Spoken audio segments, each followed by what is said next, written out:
Sunnyvale had about 2,500 people. So there wasn't much that went on other than during the summertime. Naturally, the summertime, the population exploded. The people would come in to work the canneries. People would come in to work the fruit orchards.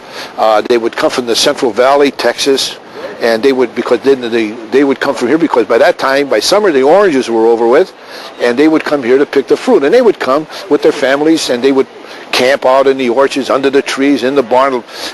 We had buildings for them to stay in, and they would stay there during the summer. And there were some great memories of the times that these people came and they would work. Nice thing about it, what they made was all theirs. They didn't pay rent.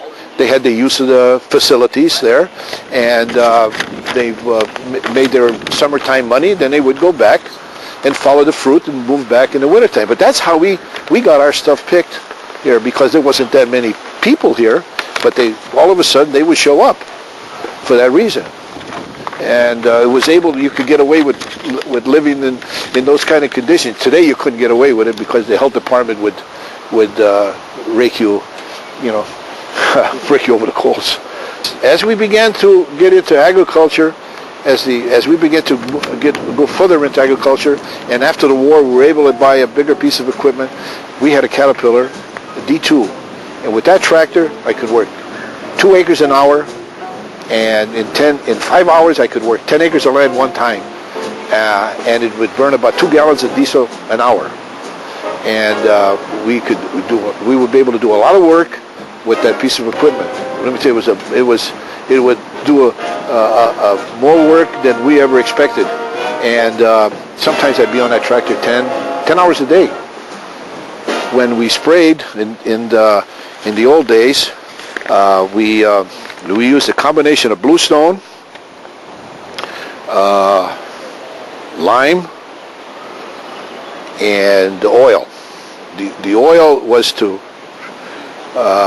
that took care of the San Jose scale. The bluestone kept the fruit trees dry, especially the apricots. Kept the trees dry so that no fungicide. Okay, and you would spray them as the bloom began to pop out, and then you would spray it with. We used to use copper or bluestone, and mix it accordingly to the formula, to so much water. Then you'd have a spray gun in your hand. You'd have a hose. You'd walk behind the rig, and you would spray the trees. And then later on, we promoted to.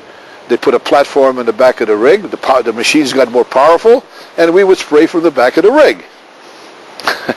And then after that, they even got a little better. Then they had it automatic. You had a fan in the back, and that would do it. Because when you sprayed by hand, and you'd have to we kept a can of Pond's cream, and we put it all over our face because the stuff would burn. Let me tell you, we looked like we came from the beach, from the burning of that oil and spray material. And your arms, you had to rub your arms, because if you didn't, the jackets, as you moved your hand up and down, the jackets would slide and it would cut into your hand, and it would take forever to heal. That bluestone was tough to get rid of. I remember that too. Okay, as we got older and as we worked, we used to work at a ranch, and in the summertime everybody went to Santa Cruz, but we had to work. So and as we got to be able to drive, it didn't take long to get to Santa Cruz, to the Coconut Grove. So we would leave. Sometimes we didn't get to town till 9:30. We would leave at 9:30 at night to go to the Coconut Grove to dance. And then have to come home again about 2 or 3 o'clock in the morning, and we have to get up at 6 again to go back to work. So we were shot half the time.